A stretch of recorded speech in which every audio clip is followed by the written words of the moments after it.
Tēnā rā koutou, he uri tēnei no tūhaurangi Ngāti Wāhi ai tipu ake ai ahau I ngā puia o Rotorua. He uri hoki no Tainui, e mihi atu ana ki a kingi tūhaiti a rire haupai mārire. Anōna he uri anō no te rarawa, no te hokianga I te kāinga a ko Waimirirangi, te mana wahine o Reira, ko Ataraiti Waretini ahau. Kia ora, thank you. Those are my tribes. No. So I'm from Te Arawa. My tribes are Te Arawa, Tainui and Te Rarawa, and they span the North Island. And I am descendant to all those people from those tribes and acknowledge them in every way that they have worked to pass knowledge down to us so that we can still carry on our culture today. Fantastic. So that answers all my questions. Yeah, that's beautiful. So tell me a little bit about what it is that you do. So I am a whatu weaver, and I have learned from my mother. I learned from my mother in my 30s. She taught me over Facebook when I was living in London. Can you just tell me what whatu is? Whatu is a finger weave, so it creates Taniko, what we call Taniko patterns, and they create kind of, some of them are straight line patterns, and each pattern has a different meaning, and they're all made by hand, and as they've done row by row. So although it's time consuming, it's really worth it once you know at the end and you can see the project that you've made, and the taonga that you've made, to gift on or to carry on, to give life and to acknowledge others. And the motifs, can you just turn this up so we can just see it? You work on it. So this one is made of wool and cotton, basically. We call these whenu when they go down, and across we call them aho. And each row needs to be quite specific in where the colours are going, otherwise the pattern breaks. This morning I made a mistake about here, and I had to undo it to that place to make sure that the pattern looked right in the end. And it's going to turn into this in the end. Turn around. Sorry. Oh, I'll turn it around. But I'm making it to be a guitar strap for my friend, and he is a carver, and we're doing a trade basically where he'll give me something so I can store my heru combs, and I'm giving him a Taniko strap that is going to be for his guitar. And this one is specific to him because it speaks to his own whakapapa or his genealogy, and things that are meaningful to him in his mahi as well. Yes. So you have a conversation with someone who's commissioning something or for whom you're making a gift, and it's responsive to them. That's how we work. That's how we make things, our mahi, meaningful to us.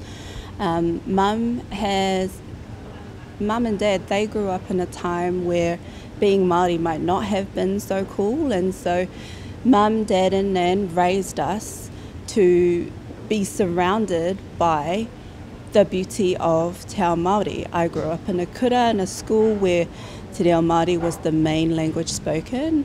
Our village was just around the corner. We walked down to the village when there were events and funerals happening. So everything about our culture growing up was beautiful, and that's because they made sure that we knew it was beautiful. And so everything I work in now with Te Ao Māori is testament to them and acknowledgement of our culture. Beautiful. And you've been invited to show around the world? Yeah, so I have had the privilege of learning overseas over Facebook with Mum, and that took about 4 months. And because it was overseas and over technology, it's like, this is the great thing about the Global Fashion Assembly. It's technology and its acknowledgement of so many Indigenous cultures, and being able to work overseas. I've worked in London and I've worked in Canada with Raranga. It's literally taken me around the world. It's literally helped widen my circle to other Indigenous cultures and the beauty of their cultures as well. And it's given me the gift of knowing what Indigenous excellence looks like and feels like. And that's something that I strive to make happen for our Māori people and our Indigenous peoples that live in Aotearoa. And Big goals. Big goals and a lifetime of practice to get there too, isn't it? A lifetime of work. Yeah, yeah.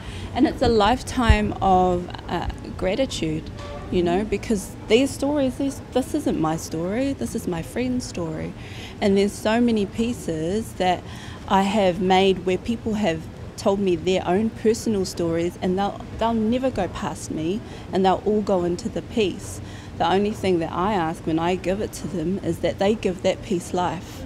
They don't leave it stored in a closet, you know, like you protect it, yes, but you make sure that you wear it and you give it life, because it's more than just a piece of art or a piece of kakahu. It's an extension of your whānau because it's meaningful to you. It's meaning all the work that I've done to make sure that it's telling your story, but also the greatest thing about being a whatu weaver is that it's not just physical. The spiritual elements come into it for me as well, and being able to connect mentally to someone's story and thinking about their own whakapapa and what they've had to go through to get there makes it more meaningful to me than any other piece. Yeah, so it's very much a shared piece. Very much a shared piece, and it's my privilege to be able to be the vehicle to tell that story for them. So can I ask if we could see you do a little bit of it, sure. And Benji could film you? Yeah. Do you want to come on this side? Come on this side. So each piece Mum has taught me. So this has 5 colours in it, and each row has a specific number of colours to make the pattern, and then it's over under, and you have to make sure that you keep the pressure, otherwise the pattern will break. And this pattern here, these ones, will eventually be pātikitiki. Pātikitiki in the Māori world are flounder, and when you see a whole lot of flounder together, it means abundance. And because there's abundance of kai or food, it means that your tribe or your iwi are well fed for that time. But in this instance, this is an abundance of love, work, family for this person, for my friend who I'm working on this for. And that's just one pattern. There's 5 in this one. But yeah, this is what we do. Yeah, and so a piece like this, you've started this. You've started this piece a little while ago. How long would it take you to make this piece? I don't know, because it doesn't start from when you physically do it, right? It starts from when the conversation happens, and that for me happened like last year. Yeah. So with those conversations ongoing, you can't measure it in time, I don't think. The physical time to make it is also therapeutic and really healing. So I couldn't give you a measurement of time. No. And so when do you do this? Do you sit down in the evening? Do you do Yeah. Any time that I'm free. Okay. It's you know how when you sit down and you watch TV? Yep. It's kind of like what I like to do. Yep. I'm not a just sit down and watch TV kind of person. Yep. It's active resting for me. Yep. It gives me a lot of energy, and it gives me a lot of purpose in the evening. I felt like I've accomplished something if I've done one row. Yeah. I think also, it's a lovely thing you can do and have conversations, which is what you've been doing today. Raranga is such a social practice, because you normally do it with a lot of people around. When we do it at home, we do it in the lounge because it's the noisiest room in the house. And so all those stories that have all those conversations about it are in the piece as well. And for me, I always have to make sure that I'm healthy, I'm positive, there's no sadness going into it unless I need healing myself, because I don't want that bad juju to go on to anyone else, you know what I mean? And so when I do give it, it's not just physically making a piece, it's all the feelings and all the spiritual protection that we have over it when we make it as well. And the whānau connection, because our whānau are always around our pieces. So it's quite meaningful. Thank you. Thank you so much for sharing. It's beautiful. It's beautiful work. Thank you. That one my mum made, that piece, and that is a reflection of my grandmother, my great-grandmother, her grandmother. And mum made that without a pattern. So she didn't follow everything. She just let it speak to her. And she literally sat at the table and wove over and over and over again until she felt it was finished. Yeah. Beautiful. Thank you. Thank you so much. Thanks, Dora. Ngā mihi.